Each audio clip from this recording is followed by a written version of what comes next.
You wanna stop? Let's go. Here, I guess. Good morning, Philippines! Search ko sa internet, yung iba doktor ang gumagawa eh. Pero binabayaran. Anyway, good morning. Good morning, guys. Oh, God. 5 o'clock ng umaga. Nakikinig ako kay Doc Willie Ong. Kasi about sa kidney. Oh my God. Ang daming yung mga sinabi niya, ang daming symptoms na... Anyway, good morning. Sobrang aga. Nagising ako 5 o'clock and then pinalabas ko yung aso. Bumalik ako sa bed.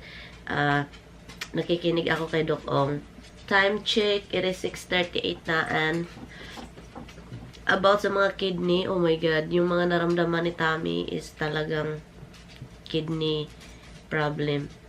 And nakikinig ako ng nakikinig, sabihin ko to kay Tommy kung ano yung bawal. So, mahirap talaga to kasi nasa kay Tommy na talaga tong kung ano yung baguhin niya. Kahit mga soda, mga chicheria, mga meat, mga fatty meats, mga cold cuts, mga kenteng, mga mga ganun. Mahirapan ito. Pero sabihin ko talaga sa kanya. So, kung gusto mo talagang gumaling yung kidney at matulungan yung katawan mo, hindi ka na mapuyat, yung ihi mo hindi na foamy, bubbly, yung bubble na, nagbubble-bubble na yung ihi mo. Ihi ka ng ihi at saka ang liliit ng lumalabas. Ganun, mga ganyang symptoms. Kahit tayo hindi ko alam ha, kasi yung family ko is may mga kidney problem. Pero kailangan ko din yung gawin. Buti na lang hindi na ako masuda, hindi na ako machicheria. Kumakain ako ng chicheria pero hindi ako talaga machicheria. Yung parang kain ng kain kasi alam ko talaga. And meat, inaamin ko yung mga meat, pork, beef, yun, inaamin ko kumakain. Masarap kasi, guys. Masarap kasi yung adobo. Kasi sabi pa ni Tommy, yung adobo talaga, sus, hindi daw niya pero kailangan. Pero yun pa naman yun daw, paborito niya. But anyway, good morning sa inyo. Nag-inom ako ng tubig, sabi pa ni Doc Ong. Inom ka ng tubig, hindi mo lunurin yung sarili mo. For example, ngayon, upo ko, inom ako ng 2 baso. Hindi daw pwede yan. Dapat, inom ka ng tubig. Inom ka ngayon. Mamaya, mga 2 hours, inom ka naman ng 1 baso. Hindi mo like parang lunurin. Ganyan yung ginagawa ko noon. Lununod ko ng sarili ko sa tubig.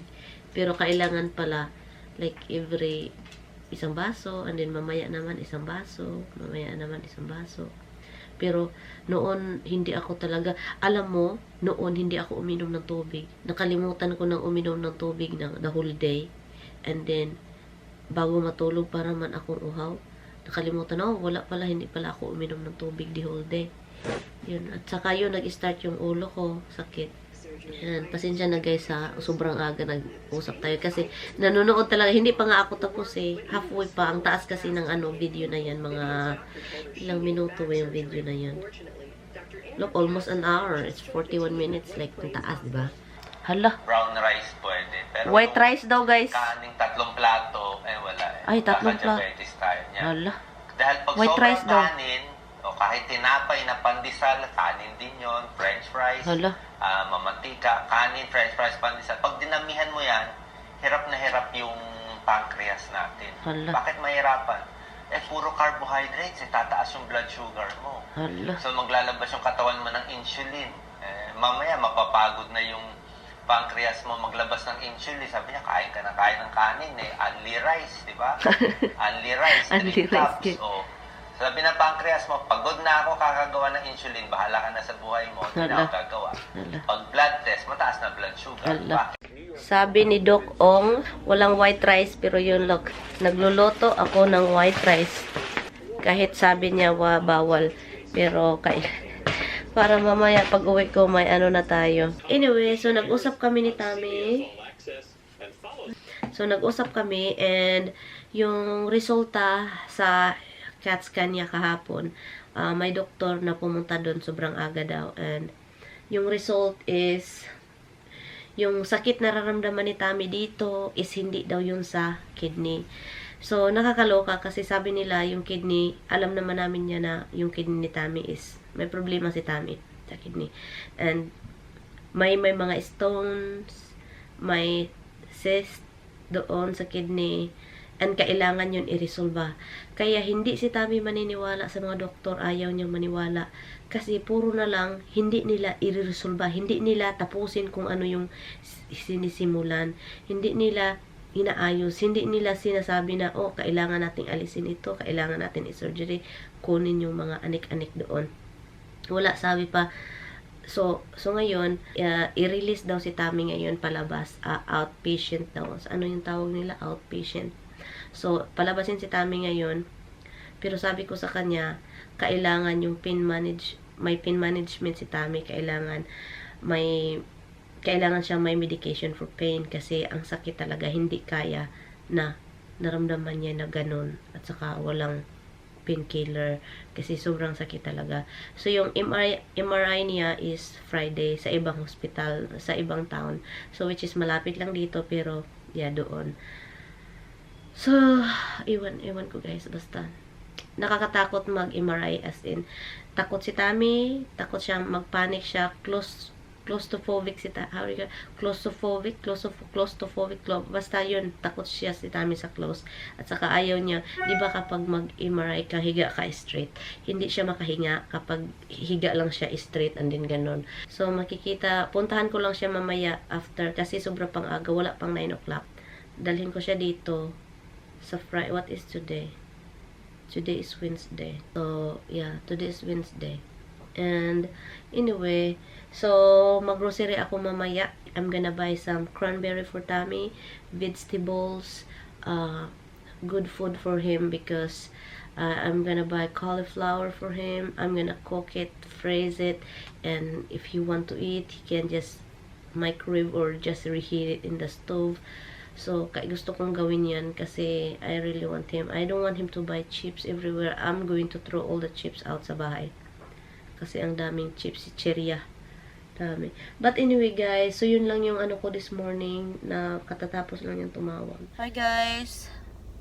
Dito ako guys. Kanina pa ako dito. 10 o'clock andito ako and it's already 10:30. Walang parking. Palibot-libot ako dito. Walang parking. Wala talaga. So, hindi ko alam. Nagutom na ako. Wala pa naman akong ano. Sabihin ko na lang kay Tami na uwi ako. Balik na lang ako mamaya. Kanina pa. Bumalik ako dito sa bahay kasi nagutom. Nagutom ako. And it's already 11 o'clock. So, ngayon balik tayo doon. And hopefully, may parking. Hindi ako nakapark kanina talaga. Wala talagang space. Palibot-libot ako sa buong parking. Hindi lang sa parking lot, kundi sa labas ng hospital. Nagpalibot-libot ako. Wala talaga. Anyway, I will see you later guys. Hopefully, may parking doon. Hi guys. Look who's out. Look who's out here. And Happy is smoking. The same as when he was in. No change whatsoever. Just exactly the same. You hear what he said? No change. Nothing changed. They don't fix anything. They didn't even figure out it. Huh? They didn't even figure it out yet. Yeah, they don't figure out anything. Nothing. And he's still limping. And we're gonna go to CVS to get some pain meds, right? You have all the cards here. Cards you have? Huh? Credit card. Yeah. Okay. We're gonna go some. Should we just stop at Nave and have them do that paperwork now? Let's get in touch with the so you make the appointment. You wanna stop? Let's go. Here, I guess. We put this in the car and you go over there and I'll put this in the car. Okay? And then I will follow you. Tapos na, ang layo ng parking ko kasi wala akong nakitang parking guys kanina talaga. Ayan. Yeah, kalalabas lang. Pero walang walang anik. Walang resultat. No result. Nothing. Anyway. Tingnan nyo. Sana they don't tow my car. You know, kasi I park guys. That would be bad. Yeah. Let me see. Let me walk over there first. Hello guys. So ngayon, nilagay ko lang yung mga bag na mga gamit ni Tami sa sasakyan. And then, punta kami dito sa doktor, sa yung as in personal doctor ni Tami. Punta lang kami dito kasi kukuha lang siya ng ano, parang prescription ba para sa MRI. So yun yung ginagawa dito. So punta lang ako dito and hanapin natin siya sa building. Fully maalala ko pa yung ano, kung saan. Hello guys, so ngayon guys, punta tayo sa CVS. Dito si Tami. Punta tayo sa CVS para kunin yung medication niya. And yan, dito tayo sa Larchmont. The wealthy people live here. That's how they do wire thing over Yeah, they're changing wires here. I don't know what exactly. It looks like power lines are changing, but these are not Con Ed trucks, so who knows? Could be phone line. No, this is an outside contractor. Yeah, but this is not Con Ed area. Sure it is. No, Are you Con kidding? Ed is in Manhattan and ours. No, all of Westchester is Con Ed. Thanks, Andy. Yeah, shut up. And I shut up. Now it's staying until the battery's dead. Huh? So this is now Larchmont, Palmer. Larchmont or Palmer? No, Palmer is a street. We're after Palmer. You gotta turn in here.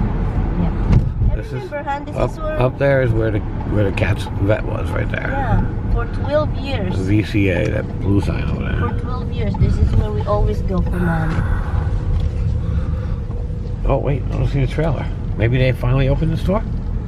No, the trigger's probably over there. Maybe, but I think I should see it by now. Allow it properly, you don't know. I don't know. I'm looking. We'll see. 2 weeks ago, that trailer was still here, but I didn't see it. But maybe it's further in. We'll see. Let's see. Parking lot looks pretty empty, so I'm guessing yes, it's still here. Yep, it's still Yeah. here. Okay, show them the pharmacy. Pharmacy is a trailer, guys. It's burned for a long time. That's the mobile pharmacy because the building next door to the store burnt, and it's been over a year they haven't gotten this thing repaired yet. Okay.